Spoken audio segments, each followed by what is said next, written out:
In film and television, secondary color correction helps storytellers to target specific portions of an image in order to make corrections or apply effects. This is done primarily using two techniques, masking and keying. In this tutorial, we're going to be exploring the keying method, and to help us do that, we will be looking at HSL Secondary right here in Adobe Premiere Pro. Let's take a look.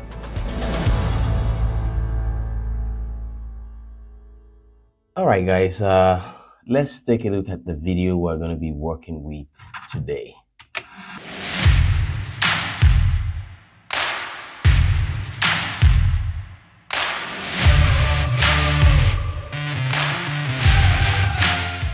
Alright, she is not actually wearing a pink shirt in this video. I have gone ahead and changed the color of her shirt from purple, which is the actual color of the shirt she's wearing, to the pink color that you're seeing on the screen right now. As a matter of fact, if I go ahead and turn on and off my HSL Secondary, you can see that she was actually wearing a purple shirt, but I have gone ahead and changed that color to pink because we want her to, have a pinky girly kind of color.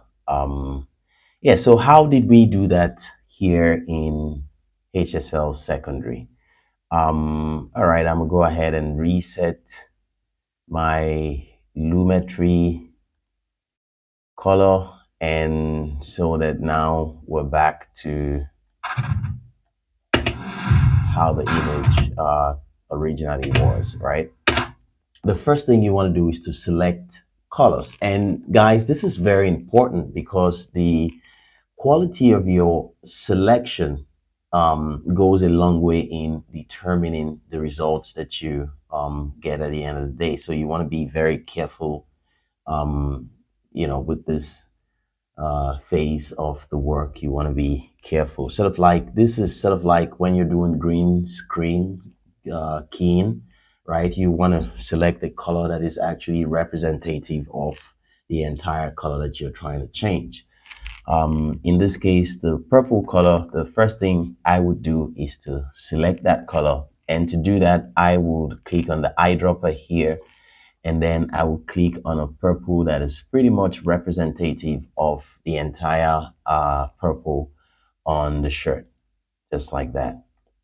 And I could come right here and toggle this button on and off, and this sort of helps you get a better view of what you're doing.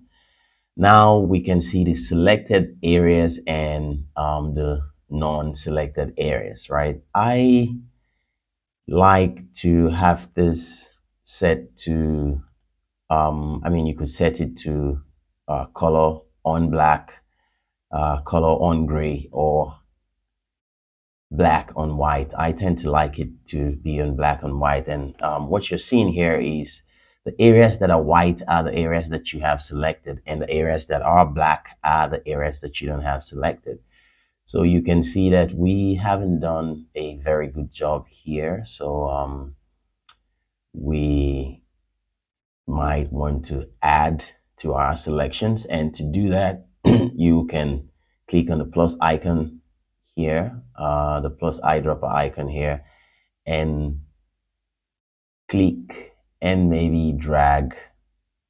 You could click and drag, or you could just click, on the other areas that you're trying to include in this selection. Okay, I think we're doing a little bit better there. If I toggle this on and off, you can see that there's still some areas here and somewhere around here that we haven't selected yet. If I zoom in to 100% here, I can get a better view of how things are looking. So I think I will have to click on the plus eyedropper again and add to my selection by clicking and dragging. I think we're doing much better now.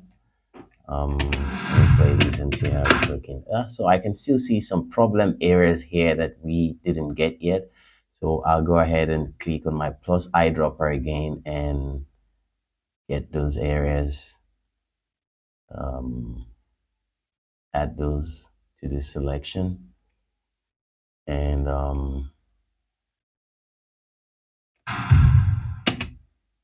yeah, I think we're pretty much doing a great job now. I can do that one more and, just sort of click in that area there, right? Yeah, I think we have a better selection now. After you have your basic selection, now you can turn your attention to these three sliders over here, and these are the hue, saturation, and lightness controls. And this is how, typically, this is how you refine your selection and get it to look better than it's actually looking from the default, right? Okay, so the first thing you want to do is if you move your hue slider left and right, you can see that you're starting to get more or less of the image. As you can see, there's certain areas here that were included in the selection. And as I alter the hue a little bit, right, I am starting to exclude those areas from my selection. I think that's actually doing a great job, right? Down to the saturation slider, this is the saturation of the color that we have selected here. And this is just helping me exclude, some of these areas from my initial selection. This button right here helps you to feather your selection, and it just sort of makes things look overall better, right? And the last control here is the lightness control. If you move that left and right, you can see what it's doing. All right, we don't want these areas here included in the selection, so we might want to move it to the right a little bit. And let's play this back and see how we got. Okay, overall, I think we've done a great job with our selection. One more thing that is helpful for you to do when you do this kind of work is to add a little bit of denoise and a little bit of blur, right? It just sort of helps things to look better. All right, guys, after you have your selection, then you can turn your attention to this area here, correction, and you can start to change the colors, right? If you hold down the shift key, you can move this a whole lot faster, right? Sort of helps you move a whole lot faster. And just like that, we have changed our shirt from purple to a pinky, girly looking color. Let's play this back and see how it looks.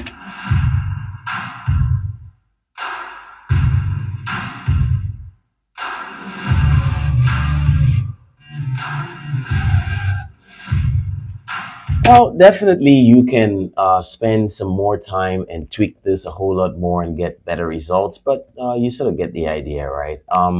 Yeah. Let's take a look at another example here and see what we could do with this.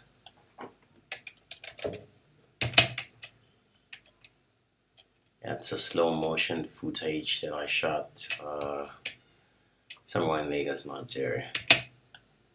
All right, we can, if you look at this image right here, you see, it's a nice sky, across the entire image here. I think it's a beautiful image and a beautiful sky.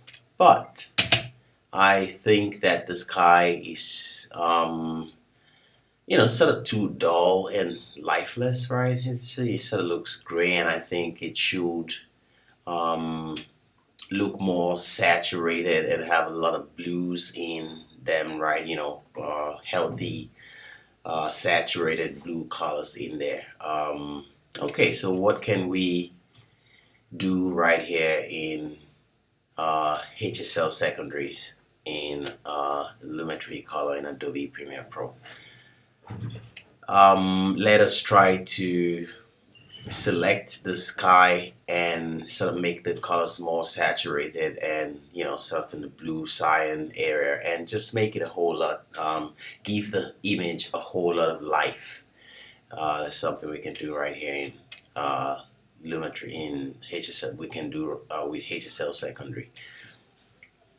Okay, so the first thing we want to do is to make our selections, and to do that we're gonna click the eyedropper here and select a healthy amount of the sky. If we turn this button off on, we can sort of start to see what we got selected. Alright, I like to have it on as white and black, so now we can see things a little more clearer. The white areas are the areas that we have selected, and the black areas are the areas that we don't have selected. If I turn this off and on, you could see that there's certain areas of the sky here that we don't have selected, and we need it. We need those areas to be included in the selection. So I'm gonna click on my plus eyedropper here and click on those areas. I can sort of click and drag around those areas right there. As you can see, we are getting certain parts here because the colors here are similar to the colors in the sky here that we're trying to select. And so HSL Secondary is selecting areas here as well. We will take care of that later, but for right now, let's refine the selection that we have and make things look better. I turn this on and off. I can see that it looks like, yeah, we're doing a great job here already, right? But I also see that there's some areas of the sky here that we are probably not getting yet. So I can sort of come back here and add to the selection there.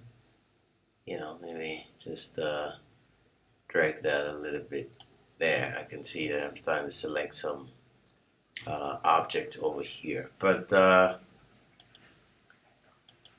I think we're doing pretty good so far. I think there's some areas here that needs to be selected as well. I'm gonna just go ahead and play this back, and yeah, I think there's some areas around here that also needs to be selected. So I'm gonna go ahead and click on my plus eyedropper and yeah, click on that. Yeah, so I think we're getting, but then now we're starting to get some areas here that we don't need. Obviously, we're starting to get, I think this is a projector right here, and we don't want that included in the selection. So what we can do is to click on the minus eyedropper and come here, click and drag on that projector thing until we don't have that included in the selection no more. Alright, I click on that again, yeah, till I get something pretty nice there. And I think we're starting to get some areas here, so I can click on the minus eyedropper and subtract that from the selection. Now I want to go with the plus and just click a little bit of that now. Now we're starting to get too much of this part, but you sort of get the idea. You can spend time and tweak this around to taste. For me, I will subtract from the selection. And yeah, now I can sort of turn my attention to the hue, saturation, and lightness sliders and see how that can help us further refine our selection. If I move this left and right, it's not doing too much. So I'll just leave it somewhere around there. Now if I move to the saturation, uh, it's also not doing too much. So, I'll just leave it somewhere around there. Maybe I can, it's really not doing too much. If I move to the lightness slider, let's see what this does. Yeah, I think this is helping us better with sort of cleaning things up. Okay, all right, yeah, so now we can denoise and add a little bit of blur to make things a whole lot better. Now, if I turn this off, now we can come down here and sort of add our blue cyan color to the sky. And look what we have here. Now we have a very healthy blue. We can add a little bit of saturation to this. So now we have a very healthy blue saturated sky. Right? Yeah, I think that's cool. Go ahead and play that back. Yeah. Yeah, so this is definitely something you can do with HSL Secondary. Now I can go ahead and grade the rest of the image and see what it would look like with the sky, with a very blue, vibrant blue sky now. And one, I can add another version of Lumetri color to this image, and on the new version of Lumetri color I can go to the color wheels and match and sort of stylize this image here, add some warm to the highlights here, and to counterbalance that I can sort of add some cyan to the shadow areas, right? Just a little bit, right? And maybe I can add some warm to the midtones too. Yeah, I think this is a cool look overall, right? Yeah, I think this is a beautiful, vibrant, um, you know, warm, cool kind of feel, right? That you can sort of get with this. I hope this tutorial have helped you learn something new. If you have any question, guys, please leave me a feedback in the comment section. That's it for now. I'll see you again.